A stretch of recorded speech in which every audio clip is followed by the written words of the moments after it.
Hai semuanya. Jadi aku tuh dapat banyak banget pertanyaan. Kak, cerita dong tentang kehidupan kuliah di MIT. Satu pertanyaan yang paling sering banget ditanya, yaitu setiap pas aku masuk MIT, banyak banget yang nanya aku, lo tuh jenius banget ya, lo kayak MIT. Susah banget ya kuliah di MIT. Gimana sih ujiannya, itu tempat orang jenius semua ya? Nah, itu salah satu pertanyaan yang paling banget sering ditanya sama orang waktu ketemu sama aku. Jadi di sini aku bakal menjawab pertanyaan itu. Tapi susah itu kan relatif ya. Yang menurut aku susah belum tentu menurut kamu susah, ya Kak? Dan yang menurut aku gampang belum tentu menurut orang lain gampang. Karena itu yang kita lakukan adalah kita akan menilai apakah itu susah atau enggak sendiri. Gimana caranya? Caranya adalah aku bakal sharing ujian S1, S2, S3 MIT dan aku bakal tunjukin ke kalian. By the way, tapi aku gak bakal jawab ya karena banyak yang aku gak tahu jawabannya juga. Tapi dari situ kalian bisa menilai kira-kira itu susah atau enggak. Dan beberapa juga ada aku curi-curi juga dari temen aku. Jadi aku nggak ngambil course-nya, tapi itu course temen aku cuma nyuri doang dan buat nunjukin ke kalian doang. Jadi dari situ kalian bisa menilai sendiri apakah MIT susah atau enggak, oke?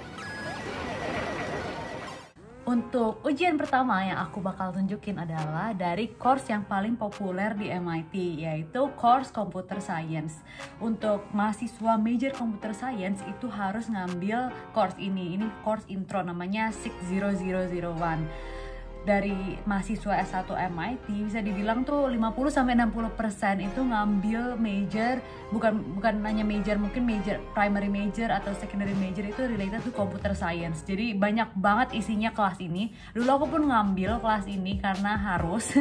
Waktu itu aku nggak lulus ujian programming, karena aku nggak lulus, aku harus ngambil course S1 yaitu course ini.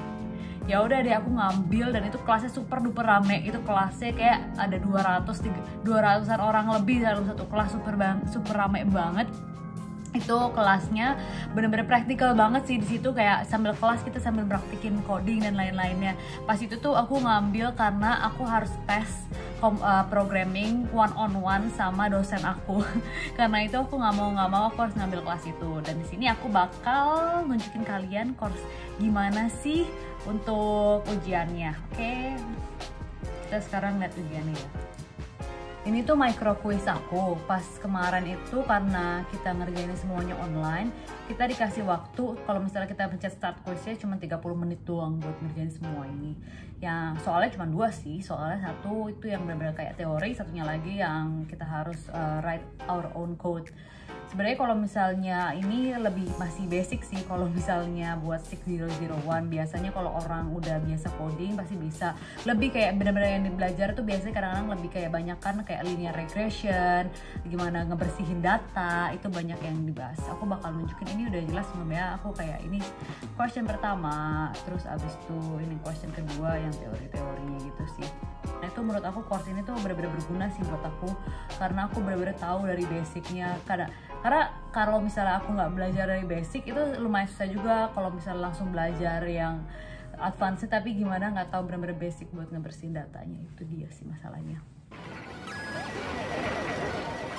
Ujian kedua yang akan aku tunjukin adalah ujian aku sendiri, yaitu dari kelas Financial Markets. Kelas ini sih banyakan bahas-bahas buat trading strategi, gimana sih cara kita generate return atau untung dari trading saham, trading surat utang, ataupun trading currency. Ini beberapa soal-soalnya aku bakal nunjukin. Soalnya ini practice question, karena ini tapi sebenarnya soal ujiannya mirip banget sama ini, karena ujian aslinya tuh aku nggak boleh ngambil soal kertas ujiannya, karena itu aku cuma bisa nunjukin practice questions ya, tapi lebih kurang sih kayak gini. Ini ujian yang kayak kalau misalnya di Indonesia dibilang kayak UTS gitu kali ya. Ini makanya ini tanggalnya Oktober.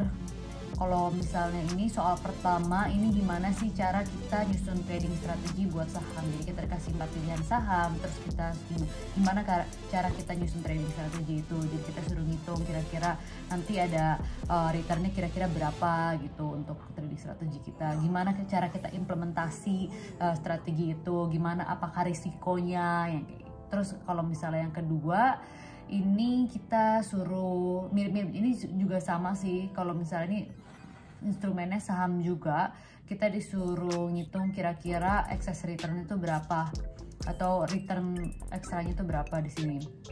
Terus yang ketiga, ini bukan saham, ini lebih ke surat utang ya atau obligasi.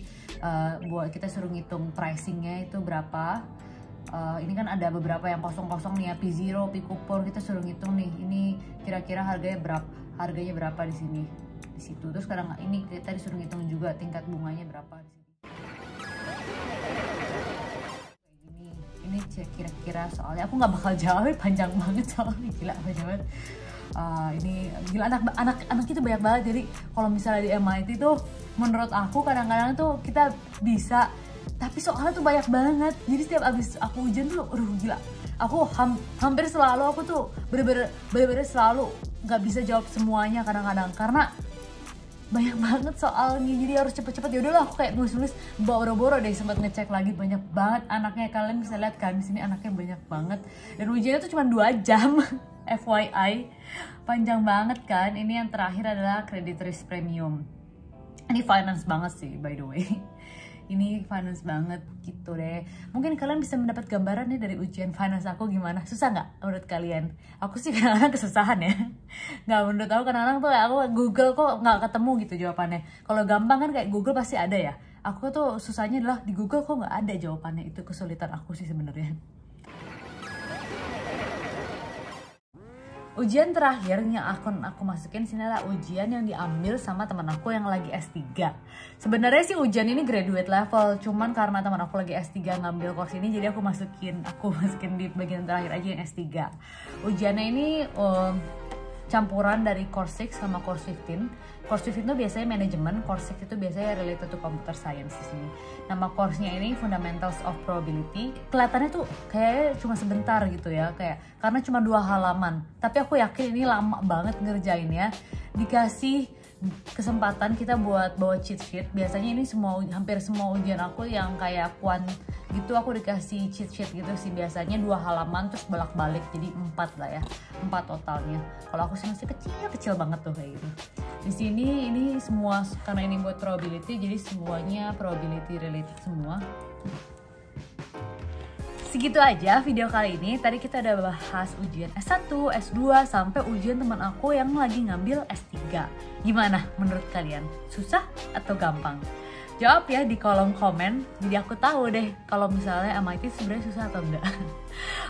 Selain itu aku juga pengen ngasih tahu kalau kalian yang pengen belajar lebih lanjut dari course-course di MIT, sebenarnya MIT tuh nyediain secara gratis tes dari MIT Open Course. Aku taruh linknya di bawah ini, kalian bisa cek, bisa lihat secara langsung. Itu adalah recording dari kelas-kelas kita di MIT dan juga dikasih juga di real assignment asli kita di MIT. Semoga video ini bisa bantu buat kalian ya.